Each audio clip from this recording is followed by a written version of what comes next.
Supreme court के भीतर ऐसा क्या हुआ कि सुनवाई रोकनी पड़ी? कोर्ट रूम में उछाले गए कागज, जज को दिए गए आदेश और फिर सुरक्षा कर्मियों को करना पड़ा दखल। क्या देश की सबसे बड़ी अदालत की गरिमा को खुलेआम चुनौती दी गई? और क्या ये पहली बार हुआ है? जवाब है नहीं। इससे पहले भी सुप्रीम कोर्ट ऐसी घटनाओं का गवाह बन चुका है। आइए समझते हैं आखिर ये पूरा मामला क्या है। नमस्कार, मेरा नाम है नंदिनी सोनी और आप देख रहे हैं द हिंदी टॉक। दरअसल देश की सर्वोच्च अदालत, जहां पर शब्द कानून का हिस्सा बन सकता है, जहां हर दलील संविधान के दायरे में सुनी जाती हो और जहां न्यायपालिका की गरिमा सर्वप्रिय मानी जाती है। लेकिन शुक्रवार को सुप्रीम कोर्ट के एक कोर्ट रूम में जो कुछ हुआ, उसने न सिर्फ वहां मौजूद लोगों को हैरान कर दिया, बल्कि एक बार फिर अदालतों की मर्यादा और सुरक्षा व्यवस्था पर सवाल खड़े कर दिए। दरअसल जस्टिस केवी विश्वनाथ और जस्टिस आलोक आराधे की पीठ के सामने प्रबल प्रताप नाम के एक याचिकाकर्ता की अपील पर सुनवाई चल रही थी। शुरुआत सामान्य तरीके से हुई, लेकिन कुछ ही मिनटों में माहौल पूरी तरह बदल गया। सुनवाई के दौरान प्रबल प्रताप ने अचानक अदालत के भीतर कागज उछालने शुरू कर दिए। इतना ही नहीं, उसने न्यायाधीशों के प्रति अपमानजनक भाषा का इस्तेमाल किया और हैरानी की बात तो ये रही कि वह जजों को ही निर्देश देने लगा कि उन्हें क्या आदेश देना चाहिए। जब स्थिति लगातार बिगड़ती गई तो सुप्रीम कोर्ट की सुरक्षा टीम को बीच में आना पड़ा। सुरक्षा कर्मियों ने हस्तक्षेप करते हुए उसे कोर्ट रूम से बाहर ले गए। कुछ देर के लिए अदालत का माहौल पूरी तरह तनावपूर्ण हो गया। जानकारी के मुताबिक प्रबल प्रताप उत्तर प्रदेश के इटावा का रहने वाला है। वह पहले लखनऊ के जानकीपुर इलाके में किराए पर रहता था और विकास नगर स्थित एक निजी कंपनी डुप्लेक्स टेक्नोलॉजी में नौकरी करता था। इसी दौरान कंपनी में काम करने वाली एक महिला कर्मचारी ने उसके खिलाफ शिकायत दर्ज कराई। शिकायत को गंभीर मानते हुए उसे कंपनी ने नौकरी से निकाल दिया। इसके बाद प्रबल प्रताप ने कंपनी के खिलाफ कार्रवाई की मांग शुरू कर दी। उसने पुलिस से एफआईआर दर्ज कराने की कोशिश की, लेकिन जब मामला दर्ज नहीं हुआ तो उसने निचली अदालत का रुख किया। वहां उसकी याचिका परिवाद के रूप में दर्ज हुई, लेकिन वहां एफआईआर दर्ज कराने की मांग पर अड़ा रहा। इसके बाद उसने हाईकोर्ट में याचिका दाखिल की, लेकिन वहां भी उसे राहत नहीं मिली। हाईकोर्ट का फैसला उसके खिलाफ आया तो उसने सुप्रीम कोर्ट का दरवाजा खटखटाया। वहीं चलिए अब बात करते हैं कि सुप्रीम कोर्ट में आखिर हुआ क्या। सुनवाई शुरू होते ही जस्टिस केवी विश्वनाथ ने प्रबल प्रताप से पूछा कि क्या वह अपनी स्वयं पैरवी करेगा। इस पर उसने कहा, न्यायिक अधिकारी महोदय, मैं आपको आदेश देता हूं कि आप लखनऊ के एसीपी के खिलाफ एफआईआर दर्ज करने का आदेश दें। यह सुनकर जस्टिस विश्वनाथ ने आश्चर्य जताते हुए पूछा, आप हमें आदेश दे रहे हैं? इसके जवाब में प्रबल ने कहा, मेरी तरफ से बस इतना ही, सब कुछ रिकॉर्ड पर है। इसके तुरंत बाद उसने अपनी केस फाइल हवा में उछाल दी और कथित तौर पर भारत के मुख्य न्यायाधीश के खिलाफ भी अभद्र भाषा का इस्तेमाल किया।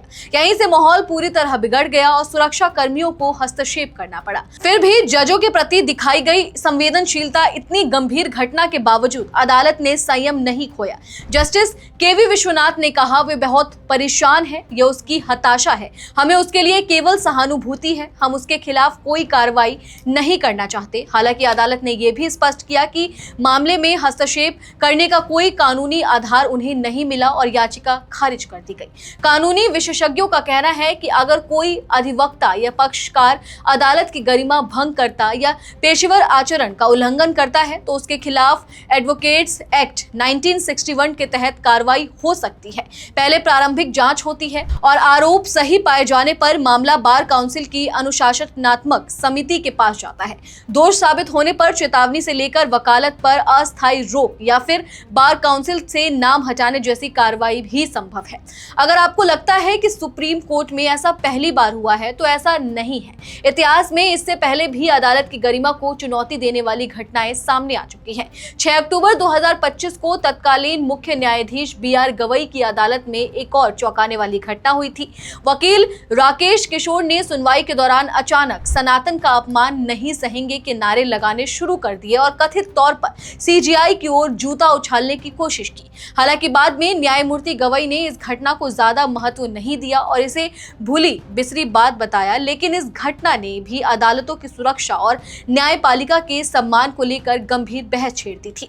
इससे भी पहले 26 जनवरी 1999 को वकील नंदलाल बलवानी बिना सूचीबद्ध मामले के कोर्ट नंबर 1 में पहुंच गए। उस समय तत्कालीन मुख्य न्यायाधीश एएस आनंद की अध्यक्षता वाली पीठ सुनवाई कर रही थी। अचानक उन्होंने नारेबाजी शुरू कर दी और फिर मुख्य न्यायाधीश की ओर जूता फेंक दिया।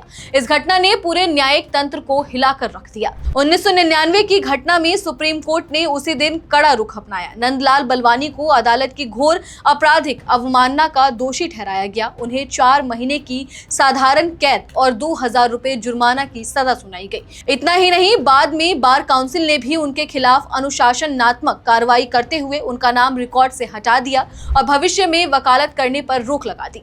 अदालत ने साफ कहा था कि न्यायिक फैसलों से असहमति होना अलग बात है, लेकिन अदालत की गरिमा का अपमान किसी भी हालात में स्वीकार नहीं किया जा सकता।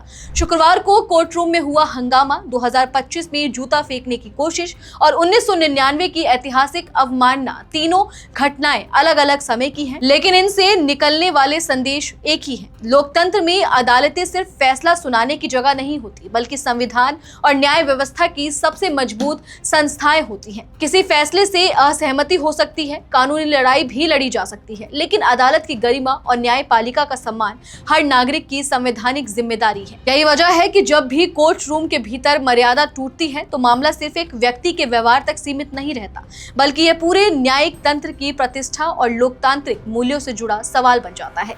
अब देखना होगा कि इस ताजा मामले में आगे क्या कानूनी कार्रवाई होती है और क्या ऐसी घटनाओं को रोकने के लिए भविष्य में कोई और सख्त व्यवस्था बनाई जाती है। चले फिलहाल इस वीडियो में इतना ही। आप इस पूरी खबर को लेकर क्या कुछ सोचते हैं, कमेंट सेक्शन में हमें अपनी राय जरूर दें और अगर अभी तक आपने हमारे चैनल को सब्सक्राइब नहीं किया है तो तुरंत करें। इसके साथ ही हमें सोशल मीडिया प्लेटफॉर्म यानी कि फेसबुक, इंस्टाग्राम और एक्स पर फॉलो जरूर करें।